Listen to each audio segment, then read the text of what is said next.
औज़ु बिल्लाहि स्समीइल अलीय्यिल अज़ीम मिनश्शैतानिर लईनिर रजीम बिस्मिल्लाहिर रहमानिर रहीम अल्हम्दुलिल्लाहिल्लज़ी हदाना लिहाज़ा वमा कुन्ना लिनहतदिया लौला अन हदानल्लाह लक़द जाअत रुसुलु रब्बिना बिल हक़ अस्सलातु वस्सलाम अला साहिबिद्दीन वल इस्लाम वल हिल्ल वल हराम वल रुकन वल मकाम वस्सलात वस्सयाम वस्सुजूद वल क़याम वश्शरीअत वल अहकाम वल हुज्जत वल बुरहान वल मोहब्बत वल इरफान वल हक़ वल बयान वल किताब वल क़ुरआन सय्यदना व नबियना व शफ़ीअना व मौलाना व मौलस्सक़लैन जद्दिल हसन वल हुसैन अबिल क़ासिम मुहम्मद व अला अहल बैतिहि तय्यबीन अत्ताहिरीन अल-मासूमीन अल-मज़लूमीन अल-मुंतख़बीन अल-मुंतजबीन अल्लज़ीना अज़हबल्लाहु अन्हुमुर रिज्सा व तह्हरहुम तत्हीरा।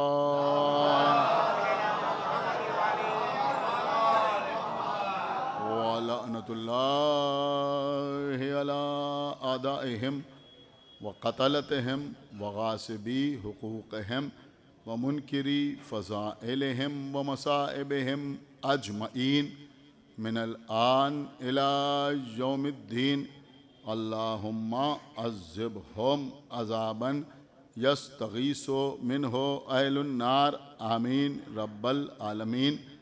अम्मा बअदु फ़क़द क़ालल्लाहु सुब्हानहु तबारका व तआला फ़ी किताबिहिल मजीद व फ़ुरक़ानिहिल हमीद व क़ौलुहुल हक़ बिस्मिल्लाहिर रहमानिर रहीम इन्ना नहनु नज़्ज़लना ज़िक्रा व इन्ना लहू लहाफ़िज़ून। सल्लल्लाहु अलैहि वसल्लम।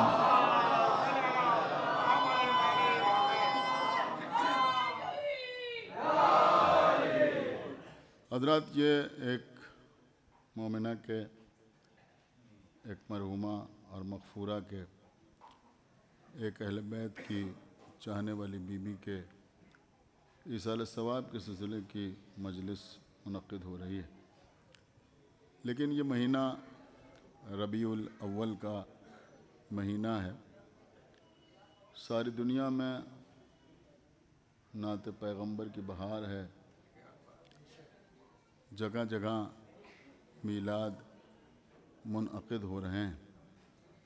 इन दोनों बातों को ज़हन में रखते हुए कि रबीउल अव्वल का महीना भी है और एक मोमिना के ईसाल सवाब की मजलिस भी है, मैंने इंतख़ाब किया सूरह हिज्र की इस आय मुबारका का, जिसमें इरशाद अक़दस इलाही हो रहा है कि इन्ना नहनु नज़्ज़लना ज़िक्रा। अल्लाह कह रहा है कि हम ही हैं इस ज़िक्र के नाजिल करने वाले। व इन्ना लहू लहाफ़िज़ून, और हम ही हैं इसकी हिफाजत करने वाले। देखिए क़िबला, इस समझदार मजमे में मैं समझता हूँ किसी लंबी चौड़ी तमहीद की कोई ज़रूरत नहीं है। मैं आपकी खिदमत में अर्ज़ करूँ कि एक लफ्ज़ होता है मैं और एक लफ्ज़ होता है हम। मैं अरबी में अना को कहते हैं और हम के लिए अरबी में नहनों का लफ्ज़ इस्तेमाल होता है। ये मैं में और हम में फ़र्क क्या होता है, ये मेरे ख़्याल में आप अच्छी तरह से जानते हैं। अगर मैं कहा जाए तो इससे फ़र्द वाहिद मुराद होता है, लेकिन अगर हम कहा जाए तो हम एक आदमी के लिए भी इस्तेमाल होता है और एक से ज़्यादा लोगों के लिए भी इस्तेमाल होता है। अगर अरबी ग्रामर के एतबार से देखा जाए तो हम किसे कहते हैं, समझदार लोग बैठे हुए हैं, इसको कहते हैं मुतकल्लिम मअल गैर। यानी अगर मैं ये कहूँ कि हम ये कहते हैं तो इसका मतलब ये हुआ कि खाली मैं नहीं बल्कि मेरे साथ कुछ और लोग भी हैं। एक सलावात पढ़े पर मोहम्मद वाला।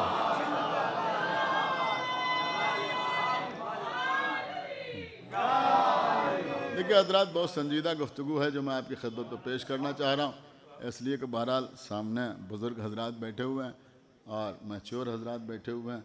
मैं समझता हूँ कि मैं यूँ भी मजलिस में कोई हल्की फुल्की बात नहीं अर्ज़ करता, कोशिश करता हूँ कि बहरहाल जो मेयार है उसको बरकरार रखा जाए जहाँ तक मेरी इस्तिताअत है। लिहाजा आप इंशाअल्लाह बात को महसूस करेंगे। तो हम का मतलब क्या होता है? मुतकल्लिम माल गैर, यानी गैर के साथ कलाम करने वाला, यानी गैर को शामिल करके कलाम करने वाला। अब अजीज़ों, होना तो ये चाहिए कि खुदावंद आलम कुरान में जहाँ जहाँ गुफ्तगू करे और अपना तस्करा करे वहाँ अल्लाह अपने लिए अना का लफ्ज़ इस्तेमाल करे, मैं का लफ्ज़ इस्तेमाल करे, इसलिए कि अक़ीदा तौहीद इतना नाजुक मरहला है कि हम बहुत तवज्जो चाहता हूँ, अक़ीदा तौहीद इतना नाजुक मरहला है कि जब हम दुआ करते हैं तो अल्लाह को, क्या बात है, ये तो अंदर चला जाएगा।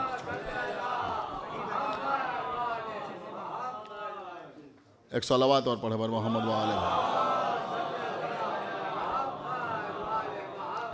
तो हम जब अल्लाह से दुआ करते हैं तो हम अल्लाह को ना आप कह के मुखातिब करते हैं, ना अल्लाह को तुम कह के मुखातिब करते हैं, बल्कि हम अल्लाह को तू कह के मुखातिब करते हैं। ये तू कह के इसीलिए मुखातिब करते हैं कि हमारे अक़ीदा-ए तौहीद का आईना मैला ना होने पाए।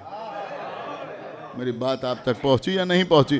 तो जब हम अल्लाह को तुम कह के मुखातिब नहीं करते, जब हम अल्लाह को आप कह के मुखातिब नहीं करते, तो फिर अल्लाह को भी अपने लिए हर जगह अना का लफ्ज़ इस्तेमाल करना चाहिए। लेकिन जब हम कुरान पढ़ते हैं तो देखते हैं कि अल्लाह ने बाज़ मकामात पर अपने लिए मैं का लफ्ज़ इस्तेमाल किया और बाज़ मकामात पर अल्लाह ने अपने लिए हम का लफ्ज़ इस्तेमाल किया। अब कहीं वो लफ्ज़ आया और कहीं जुमले ने बताया कि अल्लाह ने अपने लिए हम का लफ्ज़ इस्तेमाल किया। समझदार बंदा बैठा हुआ है। मसलन मैं आपकी खिदमत में 2-4 मिसालें पेश करूँ। इन्ना अंज़लनाहु फ़ी लैलतिल क़द्र, इसका तर्जुमा जाके देखिए क्या हुआ। ये नहीं है इसका तर्जुमा कि मैंने इस कुरान को शब क़द्र में नाजिल किया, बल्कि तर्जुमा यह है कि हमने इस कुरान को शब क़द्र में नाजिल किया। इन्ना आतैना कल कौसर, अल्लाह अपने नबी से कह रहा है हमने आपको कौसर अता किया, मैंने नहीं। कुछ गौर नहीं कर रहे हैं, मैंने नहीं बल्कि हमने आपको कौसर अता किया। थोड़ा सा और आगे बढ़िए, सूरह इंसान पढ़िए। इन्ना खलक़नल इंसाना मिन नुत्फ़तिन अमशाजिन नब्तलीहि फ़जअलनाहु समीअम बसीरा। अल्लाह कह रहा है कि हमने इंसान को मखलूत यानी मिले जुले नुत्फ़े से पैदा किया और हमने इंसान को समी और बसीर बनाया। आपने कुछ गौर किया या नहीं गौर किया? तो ये अल्लाह कहीं अपने लिए मैं, और जो आयत मैंने आपके सामने पेश की इन्ना नहनो, नहनो का मतलब ही होता है हम। अल्लाह कह रहा इन्ना नहनो नज़्ज़लना ज़िक्रा, हम ही हैं इस कुरान के नाजिल करने वाले और हम ही हैं इसकी हिफाजत करने वाले। तो ये कहीं मैं और कहीं हम क्यों? अब मेरे जैसे आदमी की हैसियत नहीं है कि मैं इस पर कोई तबसरा करूं, लेकिन जो उलमाए तफासिर गुजरे हैं, चाहे वो शिया हों या गैर शिया हों, उन्होंने इसकी बहुत सी तौजीहात और तौजीहात पेश की हैं। लेकिन एक सबब ये भी तवातुर के साथ बयान हुआ है और यही मेरी आज की मजलिस का मौजू रहेगा। वो सबब ये भी बयान हुआ है कि जहाँ जहाँ अल्लाह ने कोई काम किसी के वसीले से अंजाम दिया, अल्लाह अकबर, देखिए आप न समझेंगे तो कौन समझेगा। जहाँ जहाँ अल्लाह ने कोई काम किसी के ज़रिए से, किसी के वसीले से अंजाम दिया, वहाँ अल्लाह ने मैं नहीं कहा बल्कि अल्लाह ने कहा हम। अब जितने आपके सामने मैंने आयतें पेश की, जितनी मिसालें पेश की सब खुद ही समझ में आ रही हैं। इन्ना अंज़लनाहु फी लैलतुल क़द्र, अल्लाह कह रहा हमने इस कुरान को लैलतुल क़द्र में नाजिल किया। तो क्योंकि अल्लाह ने इस कुरान को लैलतुल क़द्र में जिब्राईल के ज़रिए नाजिल किया, समझ रहे आप, और जिब्राईल को वसीला बनाया, इसलिए अल्लाह ये नहीं कह रहा है कि मैंने नाजिल किया, बल्कि अल्लाह कह रहा है कि हमने, समझ रहे हैं आप। और मैं अर्ज़ करूं, अब देखता हूं कौन खामोश रहता है। एक मरहुमा के इसाले सवाब की मजलिस है, इससे बेहतर इसाले सवाब क्या होगा। लोग पैगंबर को कहना ये अबतर हैं, अबतर का मतलब क्या होता है, इनकी नस्ल मुनक़ता हो गई है।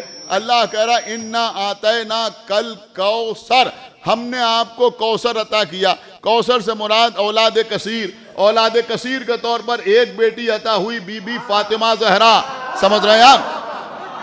क्या मैं इस आयत का मफहूम इस अंदाज से आपकी खिदमत में पेश नहीं कर सकता कि अल्लाह कह रहा हमने आपको ज़हरा जैसी बेटी अता की। परवरदिगार मैंने क्यों नहीं कहा, ये हमने आपको बेटी क्यों अता की। का भाई जैसे नुज़ूल कुरान में जिब्राईल वसीला, ऐसे ही नुज़ूल ज़हरा में खदीजा वसीला। सलावत पढ़े बर मोहम्मद वाले जनाब खदीजा वसीला। और क्या एक सलावत और पढ़े बर मोहम्मद वाले मोहम्मद। यानी हमने आपको ज़हरा जैसी बेटी अता की है, बेटी अता की, हमने आपको फातिमा ज़हरा जैसी बेटी अता की। तो यहाँ भी अल्लाह ने अपने लिए हम का लफ्ज़ इस्तेमाल किया। और आगे बढ़िए, इन्ना खलक़नल इंसाना मिन नुत्फ़तिन अमशाजिन नब्तली है फ़जअलनाहु समीअन बसीरा। अल्लाह कह रहा है कि हमने इंसान को मखलूत नुत्फ़े से पैदा किया। यूं भी कह सकते हैं कि हमने इंसान को माँ बाप के ज़रिए से पैदा किया। यही मतलब तो हुआ ना, हमने इंसान को माँ बाप के वसीले से पैदा किया। तो चूंकि हमारी खिलकत में हमारे माँ बाप वसीला हैं, लिहाजा अल्लाह कह रहा है कि हमने। देखिए अब थोड़ा सा और आगे बढ़िए, खुदा के लिए बहुत मुतवज्जो हो जाएं। देखिए अजीज़ों, आजकल बीमारी के खौफ में ज़्यादातर अफराद हैं, और जाहिर सी बात है कि कोरोना का मसला है, सोशल डिस्टेंसिंग के ऊपर बहुत ज़्यादा जोर दिया जा रहा है। सोशल डिस्टेंसिंग, सोशल डिस्टेंसिंग, मैं तर्जुमा नहीं अर्ज़ कर रहा हूँ। देखिए तर्जुमा अलग चीज़ होती है, मफ़हूम अलग चीज़ होता है। माना और होते हैं, मफ़हूम और होता है। अगर आप समझें तो मैं एक जुमला आपकी खिदमत में अर्ज़ करूँ। अरे भैया आजकल लोग ना सोशल डिस्टेंसिंग, सोशल डिस्टेंसिंग सबकी समझ में आ रहा है। अरे भैया इसी को तो तबर्रा कहते हैं। एक सलावत पढ़ा बार मोहम्मद, एक सलावत और पढ़ा बार मोहम्मद वाले मोहम्मद, इसी को तो कहते हैं।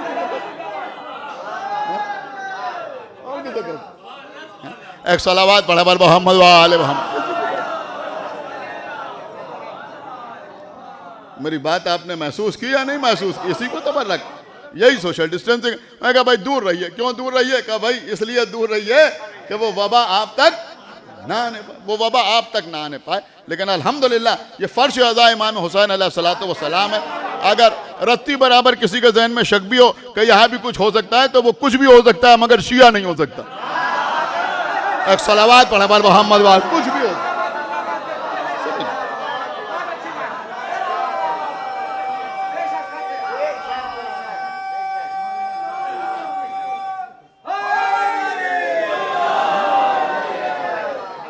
एक जुमला कहूँ आपकी खिदमत में, अरे भैया इस फर्श अज़ा इमाम हुसैन अलैहिस्सलातु वस्सलाम पर जब अकीदा यह है कि बीबी ज़हरा आके बैठती हैं, बीबी ज़हरा आके बैठती हैं, नहीं जुमला अभी शायद आप तक पहुंचा नहीं, बीबी ज़हरा आके बैठती है। कौन बीबी आके बैठती है? वो बीबी आके बैठती है जो यहूदी की मुर्दा बेटी को जिंदगी अता। एक सलावत बड़ा बड़ा मोहम्मद वाले मोहम्मद। कबला मेरी बात के ऊपर गौर करें। माशाअल्लाह बहुत समझदार मजमा, और जाहिर सी बात है कि हम तो बराबर आते रहते हैं, कोई आप दरमियान बहुत दूर से नहीं आए। एक सलावत पढ़े बर मोहम्मद वाले मोहम्मद। ये कानपुर, रायबरेली, बाराबंकी, मैं समझता हूँ कि यहाँ हम मकामी ही जाकिर होते हैं। सलावत पढ़े बर मोहम्मद वाले, कोई मसला नहीं, आप बराबर सुनते रहते हैं। आप मेरे मिजाज से वाकिफ़, मैं आपके मिजाज से वाकिफ़। बहुत तवज्जो आप हजरात की चाहता हूँ। देखिए अजीज़ों, अब चूँकि मरज़ का ज़ोर है, लिहाजा मैं आपकी खिदमत में अर्ज़ करूँ अजीज़ों कि कोई बीमारी ऐसी नहीं है कि जिसका इलाज कुरान में मौजूद न हो, बल्कि आप यूं समझें कि मुकम्मल कुरान ही शिफा है। मौलाए कायनात ने फरमाया है कि कुरान की तिलावत जो है वो शिफा है। आप शायद मेरी तरफ मुतवज्जो नहीं है। कुरान की तिलावत जो है वो शिफा है, शिफा। खाली सर ना हिलाइए, खाली सुभान अल्लाह माशाअल्लाह ना कहिए। भाई WHO की गाइडेंस पर आप सैनिटाइजर यूज कर रहे हैं, मास्क यूज कर रहे हैं, और मौला अली की गाइडलाइन क्या है कि कुरान शिफा है। एक सलावत पढ़ मोहम्मद वाले। मौला अली फरमाना है कि कुरान जो है तिलावत कुरान जो है वो शिफा है। सूरह हमद के लिए फरमाया पैगंबर इस्लाम ने कि दुनिया की कोई बीमारी ऐसी नहीं है जिसका इलाज सूरह हमद में मौजूद न हो। अलग अलग आयतें आप मुझसे बेहतर तरीके से जानते हैं, अलग अलग अमराज में भी शिफा अता करती हैं, और सूरह हमद में हर बीमारी का इलाज मौजूद है। ये पैगंबर इस्लाम का इरशाद गिरामी है। अब सुनिए अजीजों, जो बात मैं अर्ज कर रहा हूँ, देखिए कुरान मजीद से ही शिफा हासिल कीजिए। कोई मुश्किल से मुश्किल काम हो, कोई मसला हो, लेकिन हमेशा रुजू कीजिए या कुरान की तरफ या अहले बैत की तरफ। इनके उनके दरवाजे पर ना जाइए। मैं बार बार ये बात आपकी खिदमत में अर्ज करता रहता हूँ, इनके उनके दरवाजे पर ना जाइए, इसलिए कि हम मौला के मानने वाले हैं, किसी बाबा के मानने वाले नहीं। मेरी बात आप समझ रहे? सलावत पढ़े मोहम्मद, किसी बाबा के मानने वाले नहीं। ये इनके चक्कर में ना पड़िए। अब सुनिए अजीजों, अगर किसी को बुखार हो जाए, देखिए अजीजों कहाँ से फजीलत का नुक्ता निकाल के ला रहा हूँ आपके लिए। बुखार हो जाए, मेरे ख्याल में सारे हजरात जानते हैं, बच्चे को बुखार हो गया, बुजुर्ग क्या करते हैं, उन्होंने कहा उसकी पेशानी पर हाथ रखा, कहा बार बार पढ़िए या नारो कूनी बर्दन व सलामन अला इब्राहिम। यही तो कहते हैं ना, या नारो कूनी बर्दन व सलामन अला इब्राहिम। आग तू ठंडी हो जा, और इतनी ठंडी हो जा कि इब्राहिम महफूज रहें। ये कुरान मजीद के वो अल्फाज हैं कि तेज से तेज बुखार भी दूर हो जाता है। होता नहीं होता? अब कुछ लोग उसको पढ़ के पानी को फूंक के पानी पिला दें या कुछ भी करें, लेकिन बहरहाल इस आयत की तिलावत का असर ये होता है कि बुखार दूर हो जाता है। यह है क्या? यह है क्या? आग तू ठंडी हो जा और इब्राहिम महफूज रहें। मैं कह रहे आपको नहीं मालूम, आपको नहीं पता, नमरूद ने जनाब इब्राहिम को मिंजनीख में रखा, इतनी जबरदस्त आग रोशन की। देखिए आपकी सुनी सुनाई बातें नहीं अर्ज करूंगा, हो सकता है कुछ नया आप तक पहुंच जाए। इतनी जबरदस्त आग रोशन की और मिंजनीख में रख के जनाब इब्राहिम को फेंका। इब्राहिम आग के ऊपर पहुंचे, ऐसी गजब की आग कि अगर परिंदा निकले तो जल के गिर जाए, परिंदा ऊपर से गुजरे तो जल के गिर जाए। इब्राहिम उसके ऊपर पहुंचे। अब वहां पर जिब्राइल आए, वहां पर जिब्राइल आए। जिब्राइल ने आके जनाब इब्राहिम से पूछा कोई हाजत, कोई हाजत, कोई परेशानी? गौर कीजिए जो मैं अर्ज कर रहा हूं। देखिए तो जनाब इब्राहिम ने क्या कहा? जनाब इब्राहिम ने हाँ या नहीं कहा, बल्कि कहा कि हाजत तो है, मगर जिससे है उससे बयान करने की जरूरत नहीं। सुनिए कबला, ये जो लोग मेरे सामने बैठे हुए हैं, ये मुझे सोच समझ के बताएं कि जनाब जिब्राइल ने पूछा था कोई हाजत, इब्राहिम को हाँ या ना में जवाब देना चाहिए था, यस या नो में जवाब देना चाहिए था। लेकिन जनाब इब्राहिम ने हाँ या ना नहीं कहा, बल्कि कहा हाजत है, मगर जिससे है उससे बयान करने की जरूरत नहीं। दो पैगामात इब्राहिम ने यहां पर दिया। पहला पैगाम तो यह दिया कि अल्लाह कितनी ही कुव्वत व ताकत अता कर दे, लेकिन कभी अपने आप पर गुरूर न करना। आपने शायद गौर नहीं किया मैं क्या अर्ज कर गया। एक सलावत पढ़े मोहम्मद वाले मोहम्मद पर। यानी शायद आप हजरात बिल्कुल तवज्जो नहीं फरमा रहे हैं। मैं बहुत गहरी बात आपकी खिदमत में अर्ज कर रहा हूं कि वो इब्राहिम जो आग में जाते वक्त जिब्राइल की मदद लेने से इनकार कर रहे हैं, वो कह रहे हैं हाजत है, मगर जिससे है उससे बयान करने की जरूरत नहीं है। ये इब्राहिम ही थे जो ऐसी गुफ्तगू कर रहे थे। हम जैसे अगर होते हो, इतनी बड़ी आग देखते तो मैं समझता हूं कि अगर मिंजनीख में बिठाए जाते तो उसी वक्त हार्ट फेल हो जाता। यानी उसकी तो शायद नौबत ही ना आती कि वहां तक जाते और फिर जिब्राइल आते और पूछते, पहले ही हार्ट फेल हो जाता। लेकिन जनाब इब्राहिम ने क्या कहा? इब्राहिम ने कहा जिससे हाजत है उससे बयान करने की जरूरत नहीं है। क्यों? किस लिए? हो सकता है बिल्कुल नई बात हो आप हजरात के लिए, किस वजह से ये जनाब इब्राहिम ने इतना लंबा चौड़ा जवाब दिया? यही कह देते नहीं है, कह देते नहीं है तो क्या अल्लाह ना कहता या नारो कूनी बर्दन का? तब भी कहता। तो फिर इब्राहिम ने हाँ नहीं में जवाब क्यों दिया? देखिए क़िबला, जब आदमी घबराया हुआ होता है तो अक्सर ऐसा होता है कि वो हाँ की जगह ना और ना की जगह हाँ कह देता है। यानी आप कहीं से मसलन दौड़ते हुए चले आ रहे हैं, परेशान हाल, किसी ने पूछा पानी पिएंगे, दिल चाह रहा पानी पीने का, आपने कहा नहीं, कह दिया नहीं। समझ रहे हैं आप? जहां हाँ कहना था वहां नहीं कह दिया, जहां नहीं कहना था वहां हाँ कह दिया। अगर इब्राहिम कह देते कि नहीं हाजत नहीं है, तो लोग कहते इतनी जबरदस्त आग थी, गर्मी थी, परेशान हो गए, कहना तो चाहते थे कि मदद चाहते हैं, हाँ कहना चाहते थे, नहीं कह दिया। इसलिए जनाबे इब्राहिम ने मुकम्मल जवाब दिया, मुकम्मल जवाब। नहीं गौर कर रहे हैं आप कि हाजत है। अब अगर ये मजमा ना समझेगा तो कौन समझेगा? सारी दुनिया में मीलाद हो रहा है, पैगंबर की जुल्फें बयान हो रही हैं, पैगंबर की आंखें बयान हो रही हैं, पैगंबर की कमली बयान हो रही है, ये बयान वो बयान वो बयान। हमसे सुनो मोहम्मद की मदह क्या है कि इतनी जबरदस्त आग के ऊपर इब्राहिम पहुंचे जिस पर से परिंदा निकले तो जल के गिर जाए। जिब्राइल ने पूछा कोई हाजत है? इब्राहिम ने कहा जिससे हाजत है उससे बयान करने की जरूरत नहीं है। इब्राहिम बताना चाहते जब इतनी जबरदस्त आग की गर्मी का असर मेरे दिमाग पर नहीं तो हल्के से बुखार का असर। सलावत पढ़े पर मोहम्मद वाले मोहम्मद, मोहम्मद के जहन पर भाई एक सलावत और पढ़ते पर मोहम्मद वाले मोहम्मद। ये तो कबला तमहीद थी। देखिए हम मुख्तसर मजलिस पढ़ते हैं लेकिन इतनी मुख्तसर भी नहीं पढ़ते। मैं अभी आपके खिदमत में एक गोशा पेश करने जा रहा हूँ, लेकिन ये तो समझिएगा मैं मसाइब पे आ गया। बहुत तवज्जो के साथ सुनिएगा, इसी से रिलेटेड, ये जनाब इब्राहिम के वाक़े से रिलेटेड। देखिए यहाँ माशाल्लाह शुअरा कराम भी बैठे हुए हैं, यहाँ शुअरा भी बैठे हुए हैं। मैं आपकी खिदमत में एक बात अर्ज़ करूँ अगर आपकी इजाज़त हो। देखिए कबला इस वक्त शेर व सुखन में फ़िक्र आगे है, ज़बान पीछे है। बिल्कुल सच अर्ज़ कर रहा हूँ। एक सलावत पढ़े पर मोहम्मद वाले। देखिए ये अहद का फ़र्क है, असर का फ़र्क है। इसमें किसी के बुरा मानने की ज़रूरत नहीं है, किसी के बुरा मानने की ज़रूरत नहीं है और परेशान होने की ज़रूरत भी नहीं है। अगर आप मीर अनीस वगैरह की जो औलादें थी जिन्होंने मरसिये नज़म किए हैं, उनके मरसिये पढ़ें तो आपको मिलेगा वो भी इन चीज़ों का शिकवा करते हुए नज़र आए। इसका मतलब उस वक्त भी लोग सोचते थे कि वो ज़माना अच्छा था। तो ये तो क़यामत तक सिलसिला जारी और सारी रहेगा।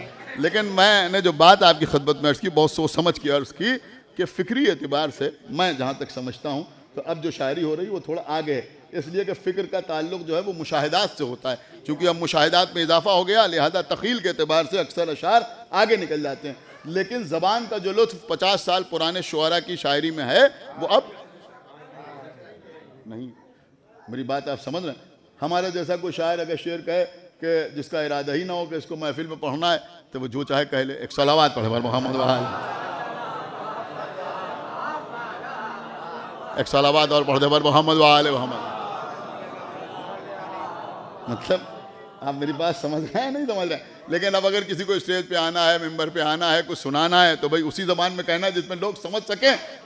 तो अगर कोई जानता भी है तब भी वो आसान अल्फाज का इस्तेमाल करता है। लेकिन 50 साल पहले के जो शुअरा थे, देखिए मैं कहाँ से नुक्ता लेके आ रहा हूँ। ये बुज़ुर्ग जो बैठे हुए हैं इन्होंने मुझे बहुत सुना है, इंशाअल्लाह ये मेरी बात की दाद ज़रूर देंगे। तो उस वक्त वो लोग जब कसीदा कहते थे, मनक़बत कहते थे, नज़्म कहते थे तो उसमें बड़ी मेयारी ज़बान इस्तेमाल करते थे, बड़ी स्टैंडर्ड की ज़बान इस्तेमाल करते थे। एक से एक अल्फाज, यानी अरबी और फ़ारसी के अल्फाज की भरमार होती थी। भाई उर्दू जो है ये अरबी, फ़ारसी, हिंदी, इंग्लिश, टर्की, इन सब ज़बानों का मजमुआ है ना।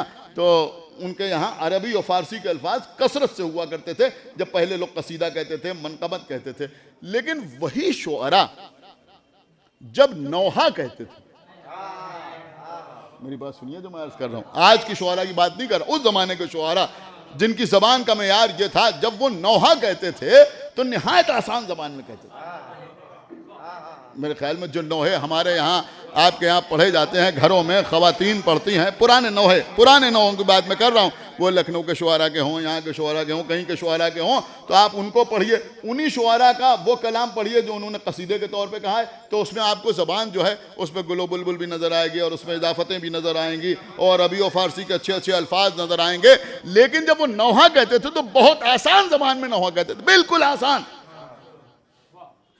अगर ये जो बच्चे बैठे उनकी समझ में मेरी बात ना आई हो तो मैं उनकी खिदमत में अर्ज़ करूं कि 50 साल पहले के किसी एक ही शायर का आप कसीदा सुनिए तो आसानी से समझ में नहीं आएगा, नौहा सुनिए तो समझ में आ जाएगा। समझ रहे हैं? इसलिए कि कसीदे में उन्होंने सख्त ज़बान इस्तेमाल की, अच्छी ज़बान इस्तेमाल की, और नौहा में बिल्कुल सादा सादा ज़बान इस्तेमाल की। क्यों, किस लिए? देखिए इसका एक बिल्कुल फितरी सबब है। सुनिएगा पुतन भाई, अजीब गरीब बात अर्ज़ कर, फितरी सबब यह है कि जब आदमी परेशान होता है वो बैन करता है, समझ रहे हैं आप, तो वो बैन हमेशा सादा ज़बान में करता है। कोई बैन करने में, अल्लाह जाने आप समझ रहे हैं या नहीं समझ रहे हैं हमारी बात है?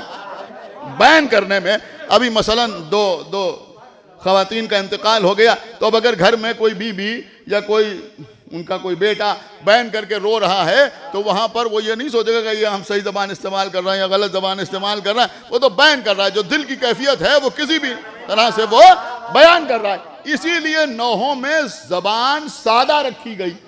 मैं कहीं ले जा रहा हूँ आपको, नौहों में ज़बान सादा रखी गई। देखिए यहीं से फ़र्क समझ में आता है आम इंसान में और आले मोहम्मद में क्या फ़र्क है। आप मुझे बताइए कि करबला में, देखिए अगर ये नुक्ता रायगा चला गया तो यकीनन मुझे अफसोस होगा, हालांकि न मालूम कितनी दाद आप हजरात से वसूल कर चुका हूं, लेकिन ये नुक्ता इंशाअल्लाह आप महसूस ज़रूर करेंगे और शायद कोई समझदार खामोश नहीं रहेगा। मैं मुकम्मल तौर पर समझाने की कोशिश करूंगा कि करबला में, देखिए अभी मसाइब नहीं है, करबला में इमाम हुसैन पर सबसे ज़्यादा सख्त तरीन वक्त कौन सा था? सबसे सख्त तरीन वक्त कौन सा था? सबसे सख्त तरीन वक्त वो था जिसके लिए अपने बेटे से कहा था कि मेरे शियों से कह देना कि मैंने तुम्हें उस वक्त बहुत याद किया जब मेरे हाथों में मेरे 6 महीने के बच्चे की मैयत थी। जनाब मुख्तार के दरबार में एक यजीदी से जनाब मुख्तार ने पूछा कि कभी तुझे भी करबला में रहम आया? तो उसने कहा एक मौके पर रहम आया। कब रहम आया? अब मैं वो सारी तफसीलात इसलिए नहीं अर्ज कर रहा हूँ कि आप अभी से आप दीदा ना हो जाएं। तो उसने कहा कि मैं उस वक्त मुझे रहम आ गया जब हुसैन के हाथों पर 6 महीने के बच्चे का जनाजा था। आगे बढ़ते थे पीछे हटते थे, आगे बढ़ते थे पीछे हटते थे, 7 बार आगे बढ़े 7 बार पीछे पीछे पलटे। आप आमाले आशूरा में ये सही करते हैं, ये सही करते हैं। देखिए बात में कहां से कहां ले आया, कहां इब्राहिम और कहां आका हुसैन। सुना ही नहीं आपने मैं क्या अर्ज कर रहा हूं। बेशक इब्राहिम आग के ऊपर पहुंचे और जहन पर असर नहीं हुआ। जिब्राइल से क्या कहा? जिब्राइल से कहा जिससे हाजत है उससे बयान करने की जरूरत नहीं है। अगर समझदार लोग समझ सकें तो मैं अर्ज करूं कि अब्दियत की कायनात का सबसे बड़ा जुमला, अब्दियत की कायनात का सबसे बड़ा जुमला जो इब्राहिम ने कहा जिससे हाजत है उससे बयान करने की जरूरत नहीं। लेकिन आका हुसैन जब आगे बढ़ते हैं तो कहते हैं इन्ना लिल्लाहि व इन्ना इलैहि राजिऊन। जब पीछे हटते हैं तो कहते हैं रज़न बिक़ज़ाही व तस्लीमन लिअम्रे। मेरे ख्याल में आप जानते हैं या नहीं जानते कि इसमें इन्ना लिल्लाहि व इन्ना इलैहि राजिऊन ये कुरान के अल्फाज हैं। रज़न बिक़ज़ाही व तस्लीमन लिअम्रे ये मेरे आका हुसैन के अल्फाज हैं। किसी बड़े से बड़े अरबी दां के सामने दोनों जुमले रख दीजिए, फर्क नहीं बता सकता। अल्लाह का कलाम कौन है? हुसैन का कलाम।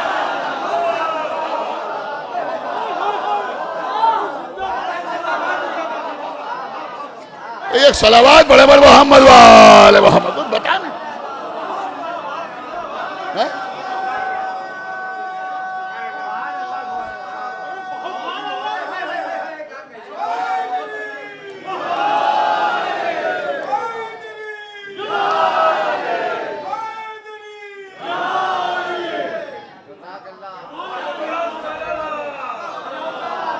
महसूस किया ये क़िबला, ये रज़न बिक़ज़ाई व तस्लीमन लिअम्रे ये आका हुसैन के कलाम है, आका हुसैन का कलाम। और इन्ना लिल्लाहि व इन्ना इलैहि राजिऊन ये अल्लाह का कलाम है। लेकिन दोनों को साथ साथ रखिए तो लगता है ये भी और ये भी, समझ रहे हैं आप? तो ये इमाम हुसैन अलैहिस्सलातु वस्सलाम भी मैं समझता हूँ यही समझा रहे थे कि देखो जब इतने बड़े सदमे का असर नवासे के जहन पर नहीं हुआ तो हल्के से बुखार का असर नाना के जहन पर क्या होगा? सलावात पढ़े पर मोहम्मद वाले मोहम्मद।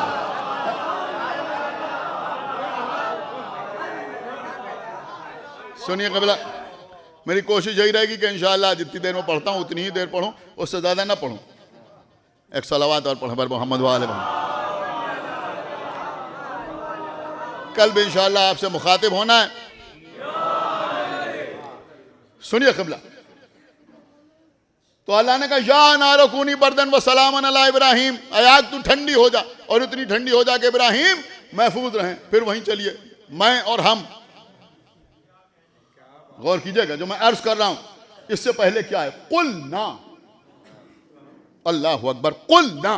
किसी बड़े से बड़े आदमी से जाकर पूछे तर्जुमा क्या हुआ? अल्लाह कह रहा कुल ना या नारो कूनी बर्दन व सलामन अला इब्राहिम। अल्लाह कह रहा हमने कहा, मैंने कहा नहीं। अल्लाह अकबर, ये तो बीच में दो बातें आ गई थी जो मैंने अर्ज कर दी। अल्लाह कह रहा हमने कहा कि आग तू ठंडी हो जा और इतनी ठंडी हो जा कि इब्राहिम सलामत रहें। मैंने कहा नहीं, गौर ही नहीं किया आप। हमने कहा, क्या भूल गए तमीद आप? हमने कहा, इसका मतलब यह हुआ कि यह भी अल्लाह ने किसी के वसीले से कहा। सुना आप या नहीं सुना? यह भी अल्लाह ने किसी के वसीले से कहा। अब सारा मजमा सोच समझ के दिमाग पर जोर दे के बताए किसके वसीले से कहा। अगर कोई जवाब दे के साहब जब सारा कुरान जिब्राइल के वसीले से आया तो ये भी अल्लाह ने जिब्राइल ही के वसीले से कहा। अरे यहां तो नकल हो रहा है, जिब्राइल लेके आ रहे हैं, लेकिन कहा किसके वसीले से? समझ रहे हैं आप? जाए वकूफ पर अल्लाह ने किसके जरिए से कहा, किसको वसीला बनाया। अगर आप कहिए जिब्राइल को वसीला बनाया तो मैं बहुत नाजुक से जुमला कह रहा हूं कि अगर अल्लाह ये कहने के लिए जिब्राइल को वसीला बना ले तो ये इब्राहिम की खुल्लत की तौहीन है।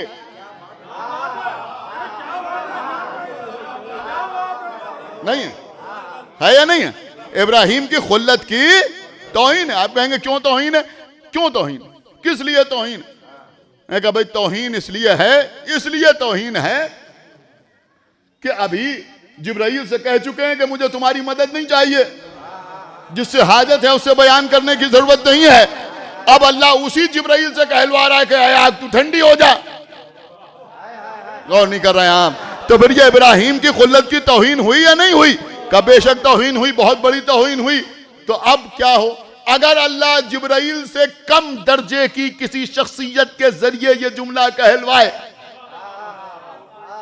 मैं कहा भाई जिब्राइल नहीं लेकिन उससे जरा कम किसी और को इस्तेमाल करे अल्लाह, तो ये भी इब्राहिम की खुल्लत की तौहीन है।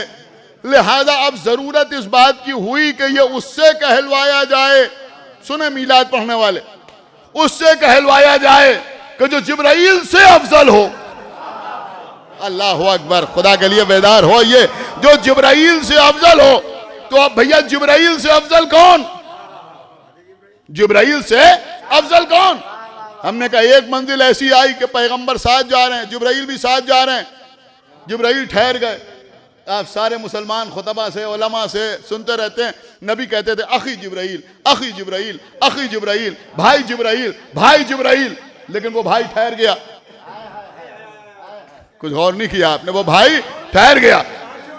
क्या सुन रहे हैं आप? उसने कहा अब अगर मैं आगे बढ़ूं तो मेरे पर जल जाए। अब जिसको मोहम्मद, अब ये जुमला आपके हवाले जैसे चाहें वैसे सुने, जिसको मोहम्मद बार बार भाई कहें, जब वो मोहम्मद जैसा नहीं तो तुम मोहम्मद को भाई कह के उनके जैसे कैसे हो जाओगे? वहां तो खुद कहना वो अखी जिब्राइल, अखी जिब्राइल। लेकिन जिब्राइल ठहर गए जिब्राइल। आप आगे आइए। पैगंबर आगे बढ़े, उधर से आवाज आ रही है उदनो मिन्नी। समझदार मजमा बैठा हुआ, उदनो मिन्नी। नहीं गौर कर रहे हैं आप, मैं क्या अर्ज कर रहा हूं? उदनो मिन्नी। अब अगर न समझे तो कुछ न समझे। उदनो मिन्नी, मेरे पास नहीं आओ, हमारे पास आओ, और करीब आओ। सुनाए आप? और करीब आओ, और करीब आओ। इसका मतलब यह हुआ ये भी किसी के वसीले से कहा जा रहा है, ये भी किसी के वसीले से कहा जा रहा है। तो भैया अब जिब्राइल से अफजल तो दो ही हैं, या तो मेराज में आगे जाने वाला या पर्दे के पीछे से बुलाने वाला।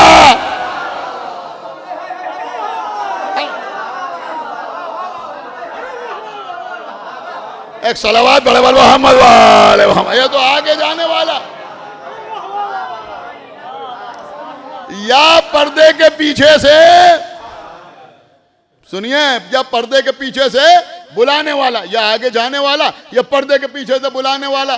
तो अल्लाह ने ये जो कहा या नारो कूनी बर्दन, अल्लाह कह रहा कुल ना, हमने कहा, तो अब इन्हीं दोनों को तो वसीला बनाएगा ना, या तो आगे बढ़ने वाले को या जिसका लहजा सुनाई दे रहा है उसे।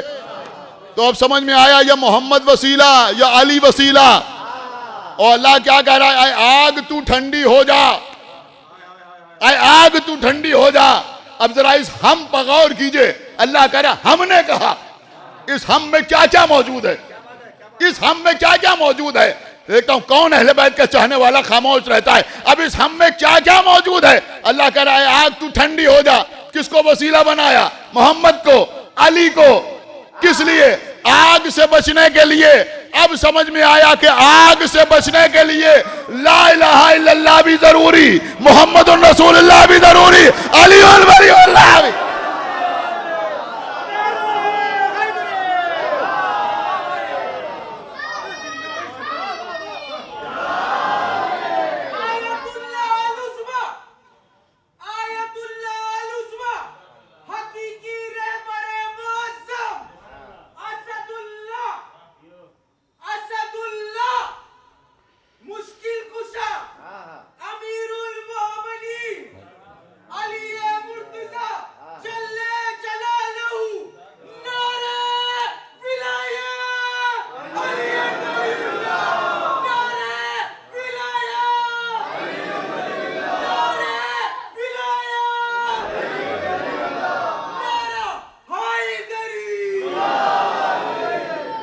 बस कबला, बहुत तवज्जो के साथ माशाल्लाह आप सुन रहे हैं। मौला आपको सलामत रखे। तो मैं अर्ज कर रहा था कि हम, अब देखिए आयत की भी थोड़ी सी वजाहत कर दूं, फिर इंशाल्लाह कल आपकी खिदमत में अर्ज करूंगा।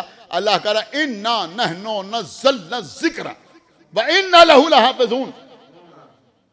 वही मैं और हम हैं इस कुरान के, इस जिक्र के नाजिल करने वाले, और हम ही हैं इसकी हिफाजत करने वाले। और किया आपने। तो अब यहां जिक्र से मुराद क्या है? आपके घर में कोई किताब हो या ना हो, लेकिन मौलाना फरमान अली साहब का तर्जुमा किया हुआ कुरान तो जरूर रखा होगा। अगर किसी ने खरीदा नहीं होगा तो जहेज में मिला होगा, लेकिन होगा। एक सलावात पढ़े पर मोहम्मद वाले मोहम्मद। यानी हमारे इलाकों में मौलाना फरमान अली साहब का तर्जुमा किया हुआ कुरान जो है वो बाकायदा राइज है, बाकायदा राइज।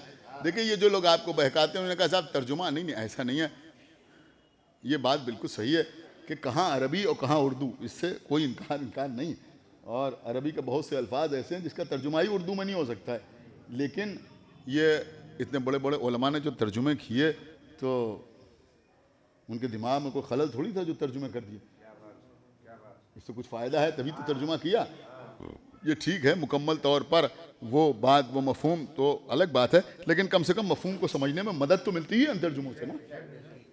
तो मौलाना फरमान अली साहब का तर्जुमा किया हुआ कुरान हमारे आपके सबके घरों में रखा हुआ है, और आप हजरात उससे वाकफियत रखते हैं। उसमें उन्होंने हाशिये भी तहरीर किए हैं। देखिए क़िबला, हाशिये की भी बड़ी अहमियत होती है। मैं अपने बच्चों से कह रहा हूँ जो यहाँ बैठे हुए हैं, हाशिये की भी बड़ी अहमियत होती है। इसको कभी नज़रअंदाज न कीजिएगा। हाशिया हमेशा अच्छा होना चाहिए। हमने बड़ी बड़ी शख्सियतें देखी जिनमें तमाम टैलेंट्स मौजूद थे, तमाम सलाहियतें मौजूद थी। आप गौर नहीं कर रहे मैं क्या अर्ज़ कर रहा हूँ, लेकिन उनके दीवान खाने में बैठने वाले लोग बस यूँ ही समझिए कि हाशिये अच्छे नहीं थे। एक सलावात पढ़े बार मोहम्मद व आले मोहम्मद।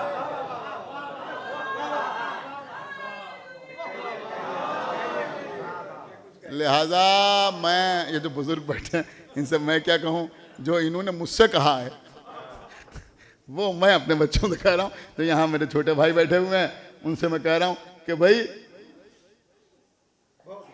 हमेशा अच्छे लोगों में उठे बैठिए।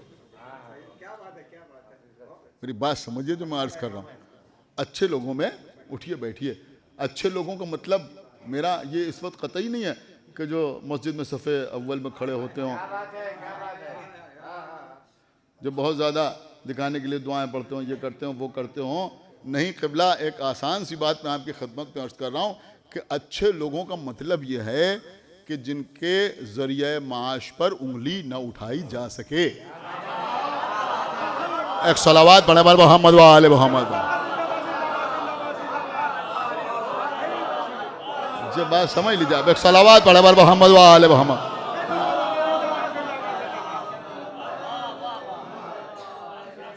देखिए, खतीबुल इरफान मौलाना मिर्ज़ा मोहम्मद इशफाक़ साहब क़िबला इंतकाल हो गया, खुदावंद आलम उनके दर्जात में इजाफ़ा फरमाए। एक बार बैठे हुए थे, बड़ी अच्छी बात उन्होंने कही। मैंने कहा कोई शख्स सामने आए और मैं बच्चों को पैगाम दे रहा हूँ। देखिए, इस वक्त मैं समझता हूँ कि वो सारे पैगाम जो पहले दिए जाते थे शायद अब उनकी उतनी कबीर साहब ज़रूरत रही नहीं, वो सब तो हो ही रहा है माशाल्लाह। मस्जिदें भरी हुई हैं, रमज़ान में लोग रोज़ा भी रख रहे हैं, मजलिस सभी कुछ हो रहा है, कोई मसला नहीं है। लेकिन मैं समझता हूँ इस चीज़ की इस वक्त सख्त तरीन ज़रूरत है, जो मैं आपकी खिदमत में अर्ज़ कर रहा हूँ ख़ास तौर से नौजवानों से, कि भाई मसला यह है कि आपसे अगर कोई इंट्रोडक्शन करता है, कोई आपसे आपका तारुफ़ पूछता है, तो आप उस तारुफ़ होता है तो आप बताते हैं आपका नाम यह है, इससे कुछ असर नहीं पड़ता। बाप ये हैं, माँ ये हैं, दादा ये थे, नाना ये थे, परदादा ये थे, आप गौर कर रहे हैं। सबसे बड़ा मसला ये है, देखिए मेरी बात समझिएगा, इससे ज़्यादा आसान लफ्ज़ों में मैं कुछ आपकी खिदमत में अर्ज़ नहीं कर सकता कि ऐसे बनिए कि अगर कोई आपसे पूछे कि आप क्या करते हैं तो आपको हकला के जवाब ना देना पड़े।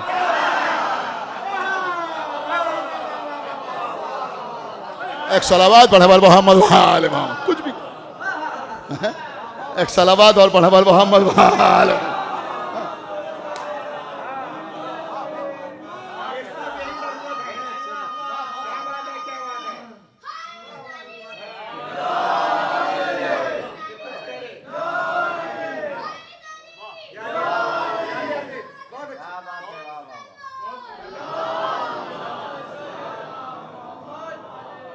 देखिए, मामलात में दुरुस्त होना बहुत बड़ी ताकत है।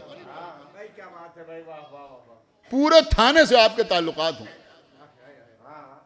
न मालूम कितने मिनिस्टर से आपके ताल्लुकात हों, समझ रहे हैं आप, वो सारी की सारी ताकत काम नहीं आती एक ऐसे शख्स के सामने कि जिसके ऊपर किसी के 10 रुपए बाकी ना हो। एक सलावात पढ़े पर मोहम्मद व आले मोहम्मद, समझ। लिहाजा मामलात में अपने को सही रखना नहायत ज़रूरी है। ये बात समझिए जो मैं अर्ज़ कर रहा हूँ, बिल्कुल एकदम सही रखना बहुत ज़रूरी है।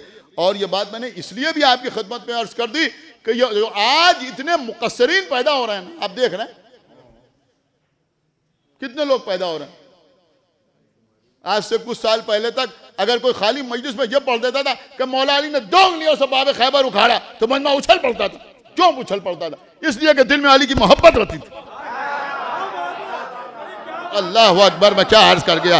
दिल में मौला अली की मोहब्बत होती थी तो वहाँ किसी नुक्ते उक्ते की जवाब ज़रूरत नहीं होती थी। या नहीं होता था कि बहुत गाढ़ा गाढ़ा बोला जाए तो लोगों की समझ में आएगा और उसके बाद समझेंगे बड़ी इल्मी मजलिस हुई। नहीं, खाली अगर इतना भी बयान किया जाए तो लोग खुश हो जाते थे। ये जो आज जो शैतान बरगलाता है, ये जो लोगों के दिलों में वसवसे पैदा होते हैं, ये कैसे, वो कैसे, वो कैसे, वो कैसे, वो कैसे, इसका जवाब इमाम हुसैन ने करबला के मैदान में दिया था जब दुश्मनों से कहा था कि तुम पर मेरी बात इसलिए असर नहीं करती कि तुम्हारे शिकम हराम से भरे।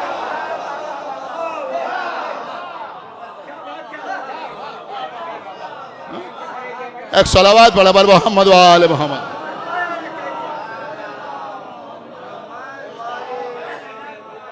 मैं समझता हूं कि सबसे ज्यादा इस्लाह की जरूरत इसी मामले में, समझ लीजिए। अगर ये मामला सही हो जाए तो सब कुछ अपने आप सही हो जाएगा।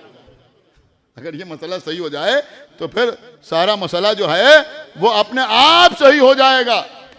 आप जरा गौर तो करें, इस वक्त लोगों का आलम क्या हो रहा है, आलम क्या हो रहा है। आप जरा गौर करें कि इन चीज़ों के ऊपर कोई ध्यान ही नहीं है, कोई गौर ही नहीं करता।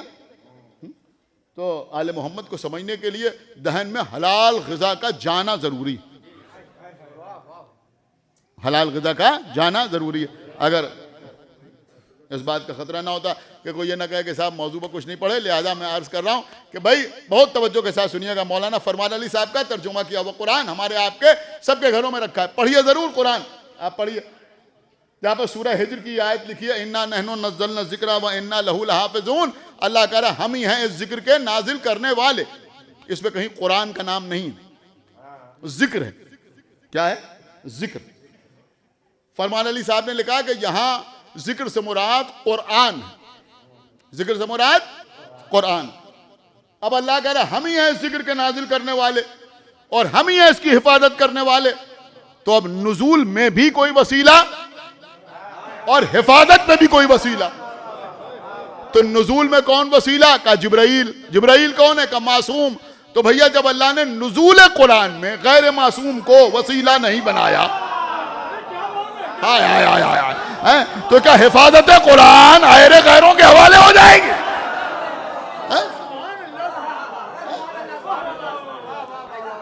एक जुमला आपकी खिदमत में अर्ज कर रहा हूं। अरे भैया जब अल्लाह ने नुजूल कुरान में जिब्राइल को वसीला बनाया, किसी गैर मासूम को वसीला नहीं बनाया, तो अब हमें यह बताओ कि हिफाजत कुरान के लिए अल्लाह ऐनुल्लाह को मुंतखब करेगा या अंधों को मुंतखब करेगा?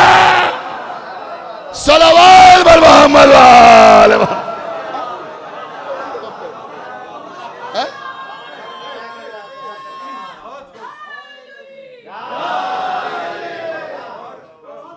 बस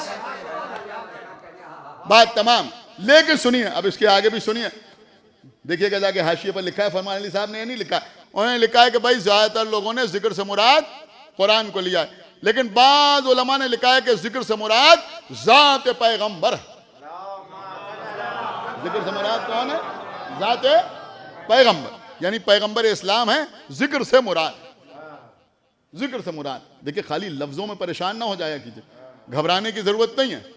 अब आप मुझे बताएं कि अगर जिक्र से मुराद कुरान है तो इस आयत का तर्जुमा क्या होगा, और अगर जिक्र से मुराद जाते मोहम्मद है तो इस आयत का तर्जुमा क्या होगा?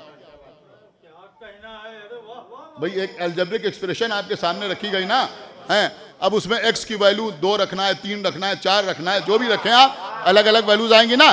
तो अब अगर यहां पर जिक्र, आप यूं ही समझिए वेरिएबल है जिक्र है, अब अगर इसकी वैल्यू कुरान तो तर्जुमा क्या होगा, और अगर इसके माना रसूल तो तर्जुमा क्या होगा? तो अगर इसके माना कुरान तो तर्जुमा ये होगा कि हम ही हैं इस कुरान के नाजिल करने वाले और हम ही हैं इसकी हिफाजत करने वाले। और अगर इससे मुराद जाते रसूल है तो फिर तर्जुमा क्या होगा कि हम ही हैं इस मोहम्मद के नाजिल करने वाले। अल्लाहु अकबर। गौर फरमाया आपने या नहीं गौर फरमाया? भाई खामोश क्यों होगा यार? हैं, मैं कुरान आपको सुना रहा हूं भाई। हैं, हम ही हैं इस मोहम्मद के नाजिल करने वाले और हम ही हैं इसकी हिफाजत करने वाले। कहीं पहुंचे आप या नहीं पहुंचे? हम ही हैं इस मोहम्मद के नाजिल करने वाले और हम ही हैं इसकी हिफाजत करने वाले।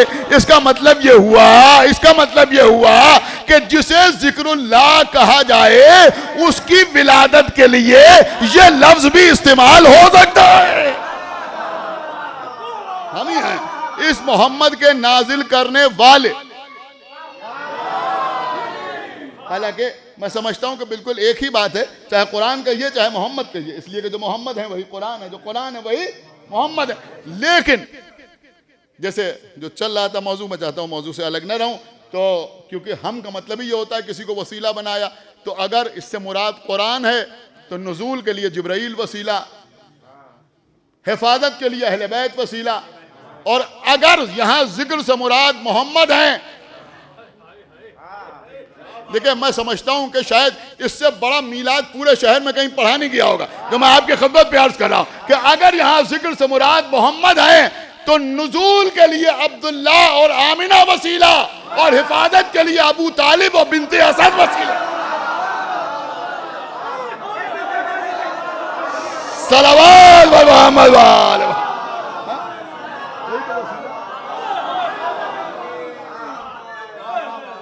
भाई एक सलावात और पढ़े बल मोहम्मद।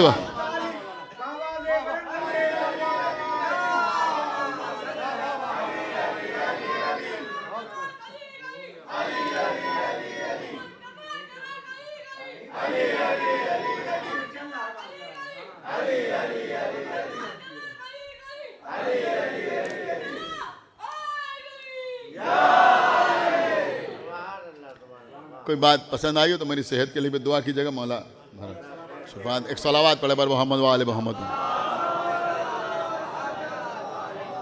बहरहाल मौला का करम है कि मैंने ज़िक्र अहले बैत में कोई कमी कभी की नहीं, बहुत तवज्जो आप हजरात की चाहता हूँ। तो मैं अर्ज कर रहा था कि अगर जिक्र से मुराद पैगम्बर इस्लाम है तो नुज़ूल के लिए जनाब अब्दुल्ला और जनाब आमिना वसीला, हमारी जान कुर्बान जनाब अब्दुल्ला पर, जनाब आमिना पर। लेकिन यहाँ लोगों का आलम जो रात रात भर झूम झूम के मेराज पढ़ेंगे, तो बयान क्या करेंगे कि जब पैगंबर गए तो जहन्नम की तरफ नजर गई, नकल कुफर कुफर नबाशत, लेकिन तब भी हम कह नहीं सकते वहां देखा बाद अल्लाह जनाब अब्दुल्ला जनाब आमिना,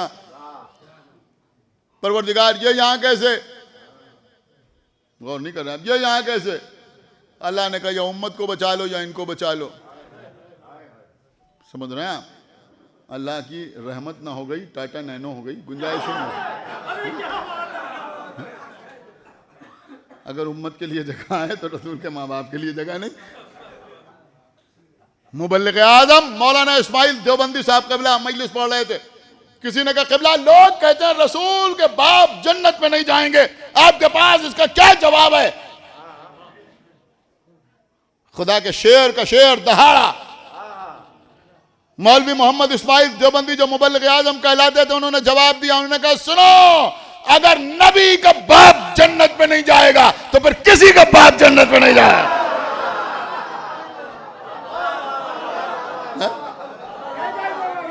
एक सलावात पढ़े बल मोहम्मद वो नहीं जाएंगे। बस क़िबला बात तमाम।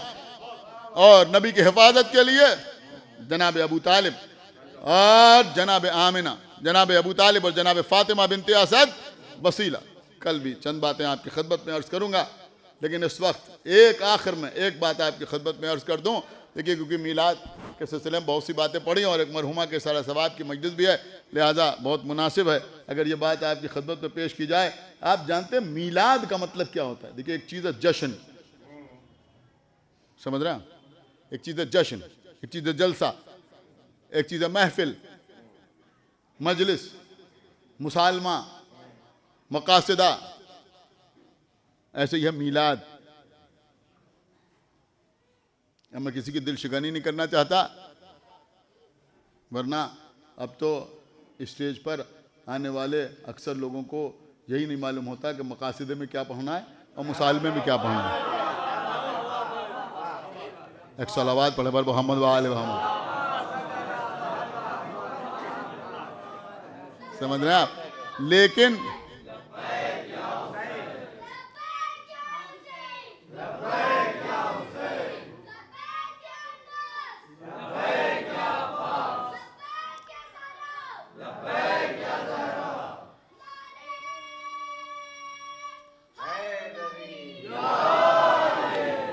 आपको मालूम है मीलाद का मतलब क्या होता है? जानते हैं आप? जश्न और महफिल और मीलाद और। मीलाद का मतलब क्या होता है? ये मीलाद का लफ्ज़ जो है ये विलादत से बना है, विलादत, मौलूद, वालिद, वालिदा, उसी कबीले उसी ख़ानदान का लफ्ज़ है मीलाद। किसी की विलादत के वक्त रूनुमा होने वाले वाक़यात का बयान मीलाद कहलाता है। गौर कीजिए जो बात मैं आपके सामने अर्ज कर रहा हूं। अल्हम्दुलिल्लाह अजीजों, वहां तो पैगंबर के बाद मीलाद का सिलसिला आगे बढ़ ही नहीं पाता। क्या कह गया आपकी खिदमत में, समझ रहे आप। लेकिन यहाँ अल्हम्दुलिल्लाह मौला अली का भी पूरा मीलाद, फातिमा बिनते असद आई, काबे की दीवार शक हुई, यह है मीलाद। वो अंदर गई, दीवार फिर अपनी जगह पे आई, मौला अली काबे में आए, रसूल की आगोश में आए, ज़ुबूर, तौरात, इंजील, कुरान की तिलावत की, आंखें खोली, सबसे पहले नबी को देखा, यह है मीलाद। इमाम हसन दुनिया में तशरीफ़ लाए, आसमान से फरिश्तों का नुज़ूल हुआ, रसूलुल्लाह ने अपनी ज़बान इमाम हसन के दहन में दी, यह है मीलाद। फितरुस का वाक़या, यह है इमाम हुसैन का मीलाद। आप गौर कर रहे हैं? अब हमारा जाकिर कोशिश करे तो हर इमाम का मीलाद पढ़ सकता है। अब नबी का मीलाद होना क्या चाहिए, चाहे नज़्म में हो या नस्र में। यूं तो नबी के फजाइल बहुत हैं, कोई शुमार ही नहीं कर सकता नबी के कितने फजाइल हैं, लेकिन नबी का मसलन चांद को 2 हिस्सों में तकसीम करना, समझ रहे हैं आप, या नबी का किसी को शिफा अता करना, ये सब बातें फजाइल तो हैं नबी के। लेकिन मीलाद क्या है? मीलाद आप गौर नहीं कर रहे हैं। जब नबी दुनिया में तशरीफ लाए उस वक्त के हालात का बयान, यही तो मीलाद कहलाएगा ना, उसी को मीलाद कहते हैं ना। अब मीलाद में हुआ क्या कि जिस वक्त पैगंबर दुनिया में तशरीफ लाने वाले थे तो जनाब आमिना के पास कोई दुनियावी काबिला मौजूद नहीं थी। अब ये मैं काबिला का तर्जुमा जानबूझ के नहीं कर रहा हूँ, इसलिए कोई मिंबर के शान निशान नहीं है, कोई काबिला मौजूद नहीं थी। फिर कौन बीबी आई खिदमत करने के लिए? हव्वा, हव्वा, जनाब हाजरा, जनाब सारा, मूसा की बहन कुलसूम, जनाब मरियम, ये बीबियां तशरीफ लाई। पैगंबर के दुनिया में आने से कबल जो चराग जल रहा था वो गुल हो गया। वो आए बज़्म में, इतना तो मीर ने देखा, फिर उसके बाद चरागों में रोशनी न रही, चराग गुल हो गया। फिर पैगंबर के नूर से हुजरा मुनव्वर हो गया। पैगंबर एक जन्नती पार्चे में लिपटे हुए दुनिया में तशरीफ लाए, दोनों हाथों को जमीन पर रखा, सजदे खालिक में सर रख दिया, फिर सर उठाया, अल्लाह की वहदानियत की गवाही दी। गौर कर रहे हैं आप? यह है मीलाद। नहीं सुना आप? मैं क्या अर्ज कर गया? यह है मीलाद। अगर सोच समझ के कोई शिया पढ़े तो वो भी यही मीलाद पढ़ेगा, सोच समझ के किसी भी फिरके का मौलवी पढ़े तो यही मीलाद पढ़ेगा। अब मैं आपसे पूछता हूं कि सबसे पहले ये मीलाद किसने पढ़ा? आपने गौर ही नहीं किया। मैं क्या अर्ज कर रहा हूं भाई, ये मीलाद तो सब मना रहे हैं, ईद मीलादुन नबी, लेकिन सबसे पहले मीलाद पढ़ा किसने? आप बताइए मुझे, सबसे पहले ये मीलाद पढ़ा किसने? सारे सीरत निगारों को तहरीर करना पड़ा कि जिस वक्त जनाब आमिना के घर पैगंबर तशरीफ लाए उस वक्त हुजरे में जनाब आमिना के साथ सिवाय फातिमा बिनते असद के कोई और मौजूद नहीं था। कुछ गौर ही नहीं किया आपने। इसका मतलब यह हुआ कि हव्वा आई बिनते असद ने देखा, सारा आई बिनते असद ने देखा, हाजरा आई बिनते असद ने देखा, आमिना के बाद मरियम आई बिनते असद ने देखा, तो चराग गुल हुआ बिनते असद ने देखा, पैगंबर दुनिया में आए बिनते असद ने देखा, पैगंबर ने सजदा किया बिनते असद ने देखा, और जो कुछ देखा उस हुजरे से चली अबू तालिब के पास आई, आके सारा हाल बयान किया। इसका मतलब यह हुआ कि सबसे पहला मीलाद फातिमा बिनते असद ने पढ़ा, अबू तालिब ने सुना। सल्लल्लाहु अलैहि मोहम्मद वाले मोहम्मद। सबसे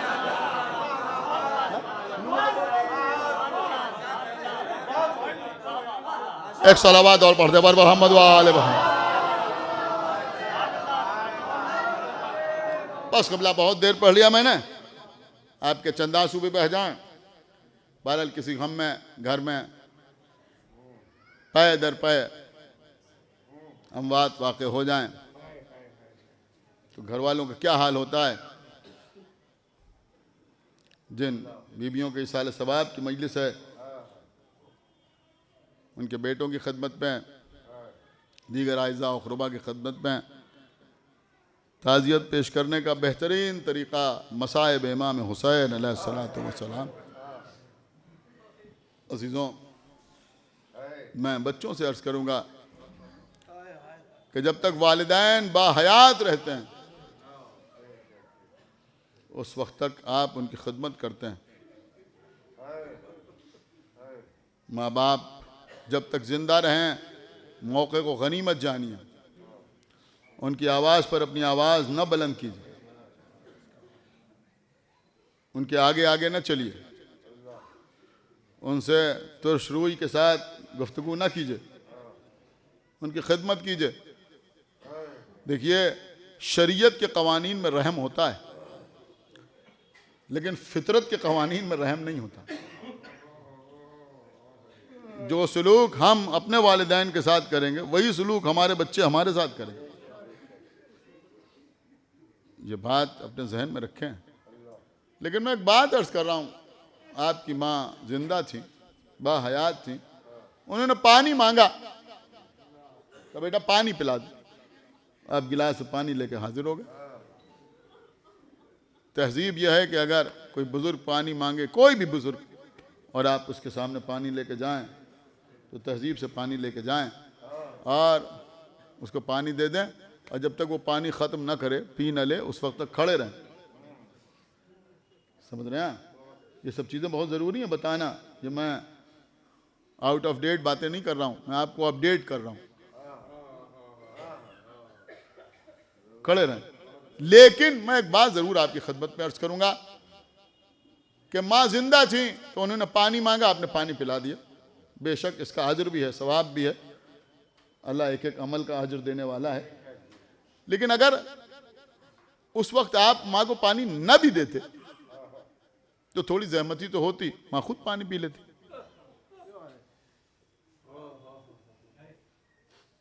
पी लेती है ना, पी लेती, उठ के पानी पी लेती। आप उस अजर से महरूम रहते, लेकिन माँ खुद पानी पी लेती।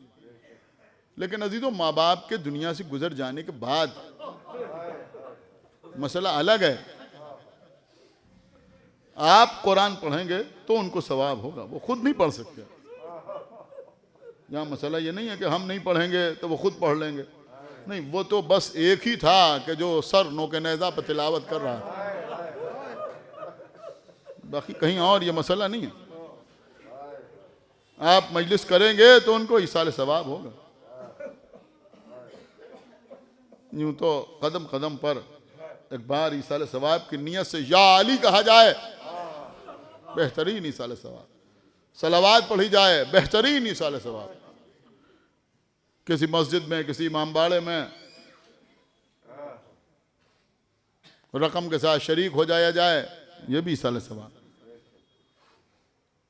किसी ऐसी जगह पर हैं कि जहाँ कुछ नहीं कर सकते हैं, पाक भी नहीं है, तब भी इसाले सवाब है।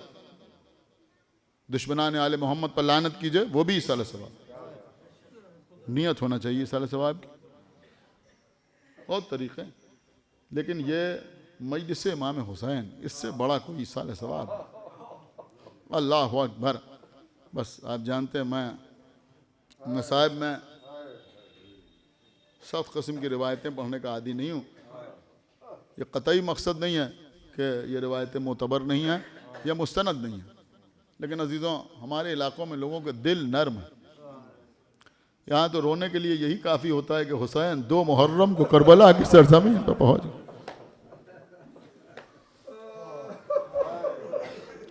यहाँ तो रोने के लिए यही काफ़ी होता है कि 7वीं तारीख को खेमों में पानी ख़त्म हो गया। यहाँ तो रोने के लिए यही काफ़ी होता है कि शब आशूर आका हुसैन फहरिस्त शोहदा सुना रहे हैं और 13 बरस का कमसिन पूछ रहा है, चचा क्या मेरा नाम फहरिस्त शोहदा में नहीं है? अल्लाह अकबर। अज़ीज़ों, अहदीस पे वारिद हुआ है कि बीबी ज़हरा सल्लल्लाहु अलैहा रुमाल सफ़ेद लेके आ जाती हैं, अज़ादारों के बीच आके आवाज़ देती हैं, ए मेरे लाल पर रोने वालों, खुशहाल हो तुम्हारा, तुम उस पर रो रहे हो जिस पर रोने वालों को करबला में रोने न दिया गया। देखिए क़बला, मजलिस में बैठ के जब रोया कीजिए तो शर्मा के ना रोया कीजिए, तकल्लुफ से ना रोया कीजिए। ये मैं नहीं कह रहा हूं, हमारे और आपके छठे इमाम तशरीफ फरमा है, मजलिस हो रही, जाकिर मजलिस पढ़ रहा है। मेरे ख्याल में 3 या 4 मिनट के अंदर मजलिस तमाम हो रही है। इंशाअल्लाह आप रोते हुए उठेंगे। जो भी रिवायतें मसाइब में हम पढ़ते हैं वो सब आपकी सुनी हुई होती हैं, लेकिन जैसे कुरान कसरत तिलावत से पुराना नहीं होता, ऐसे ही मसाइब हुसैन का असर कम नहीं होता। मरसिया पढ़ा जा रहा है, जनाब अबू बसीर इमाम के सामने बैठे हुए हैं। मजलिस तमाम हुई, कहा अबू बसीर तुम रोए नहीं, तुम रोए नहीं अबू बसीर, गिरिया नहीं किया तुमने? अबू बसीर ने, जो इमाम के सहाबी थे, अपना आंसुओं से भीगा हुआ रुमाल इमाम के सामने पेश किया। मौला देखिए रुमाल आंसुओं से तर हो रहा है। कहा नहीं अबू बसीर, ऐसे नहीं, ऐसे नहीं, बल्कि चीख मार कर रोया कर। उसके बाद एक जुमला फरमाया आपके इमाम ने, कहा अबू बसीर ऐसे रोया करो जैसे कोई बूढ़ी मां अपने जवान लाल कमाती।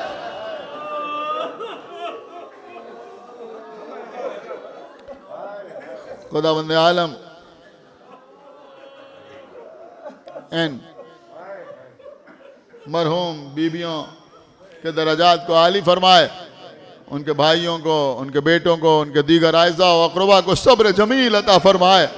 आपने जुमला सुना, जैसे कोई बूढ़ी मां अपने जवान लाल का मातम करती।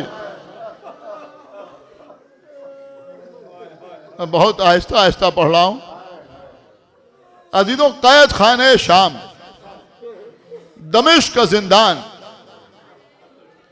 जहां यही नहीं मालूम होता था कि कब दिन हुआ और कब रात हो गई।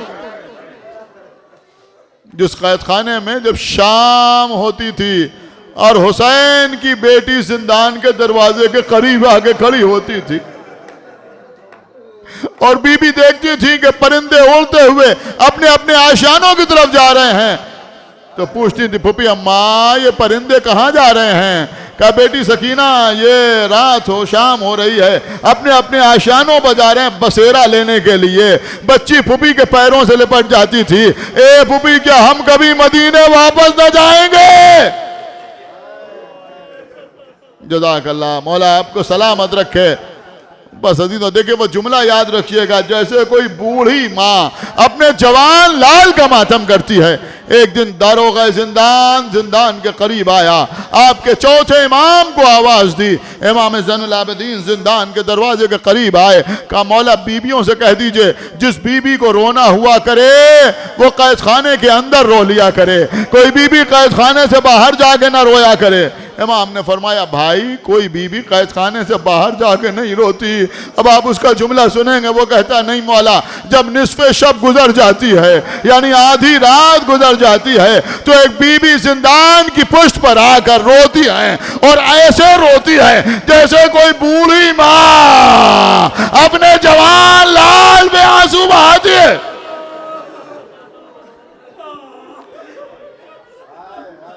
रोते हुए इमाम ने फरमाया ठीक है भाई, जब वो बीबी आए तो हमें बुला लेना, हम भी जरा उनसे मालूम करते हैं कि वो बीबी कौन है। सूरज थोड़ी देर के बाद गुरूब हो गया और रात का सफर धीरे धीरे आगे बढ़ता रहा, यहाँ तक कि आधी रात गुजर गई। निस्फ शब के बाद दारोगा जिंदान आया, आपके इमाम को आवाज दी। अब जरा सोचिए किस आलम में चले होंगे, हाथों की हथकड़ियों को कैसे संभाला, पैरों की बेड़ियों को कैसे संभाला, गले के तोके खारदार को कैसे संभाला, कमर का वजनी लंगर। इमाम कैद खाने से बाहर आए, लेकिन तड़पती हुई वो फूफी करीब आई कि हुसैन ने जाते जाते कहा था बहन ज़ैनब मेरे बेटे का ख्याल रखना, मेरे लाल सैयद सज्जाद मैं तुम्हें तन्हा न जाने दूंगी। अजीजों, जनाब ज़ैनब साथ साथ चली, पस जिंदान आए, उसने दिखाया वो देखिए वो बीबी बैठी हुई हैं जो आपके बाबा पे आंसू बहा रही हैं। क्या देखा, एक बीबी सियाह चादर ओढ़े हुए बैठी हुई हैं, हुसैन बकरिया कर रही हैं। कयामत का जुमला है, रोने के लिए नहीं मर जाने के लिए काफी है। एक मरतबा आपके चौथे इमाम ने देखा, कहा भाई अभी जाके हम मालूम करते हैं कि ये बीबी कौन है, लेकिन हम तुम्हें बताए देते हैं कि ये बीबी कैद खाने की बीबियों में से नहीं है, इसलिए कि इनके सर पे चादर मौजूद है और जो बीबियां कैद खाने में हैं वो बेमखनऊ चादर हैं। ये कह के इमाम जनाब ज़ैनब के साथ उन बीबी के पास पहुंचे। बीबी ज़ैनब आगे बढ़ी, ए बीबी मैं हुसैन की बहन ज़ैनब हूँ, ये हुसैन का बेटा सैयद सज्जाद है।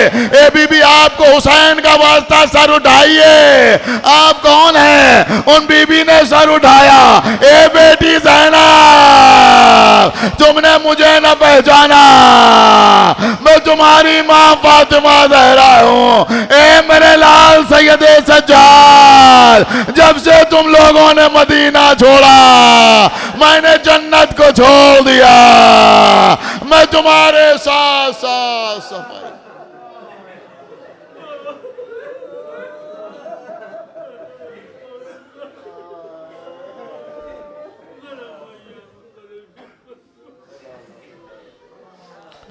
और दिगार जो वास्ता मोहम्मद वाले मोहम्मद का हमारी इस इबादत को कबूल फरमा। और दिगार जो वास्ता मोहम्मद वाले मोहम्मद के तमाम हाज़रीन मजलिस और बानियान मजलिस की दिली मकासद की तकमील फरमा। और दिगार जो वास्ता मोहम्मद वाले मोहम्मद का हमको अमाल सालिहा की तौफ़ीक़ इनायत फरमा। हमारे अक़ायद को सही व सालिम रख, हम जब तक ज़िंदा रहें आले मोहम्मद की मोहब्बत और उनके दुश्मनों की दावत पर ज़िंदा रहें, और दुनिया से जाएँ तो ये दोनों अजीम तरीन नेमतें अपने साथ लेके जाएँ। और दिगार जल्द अज जल्द हमारे इमाम ज़माना का ज़ुहूर फरमा और उनके असाब और अंसार में हमारा शुमार फरमा। हज़रात एक मरतबा सूरह हमद और 3 मरतबा सूरह इखलास की तिलावत फरमा कर मरहुमा सैयदा नरगिस खातून बिनते अली गौहर साहब मरहूम और मरहुमा खुर्शीद ज़हरा बिनते अली गौहर मरहूम के नाम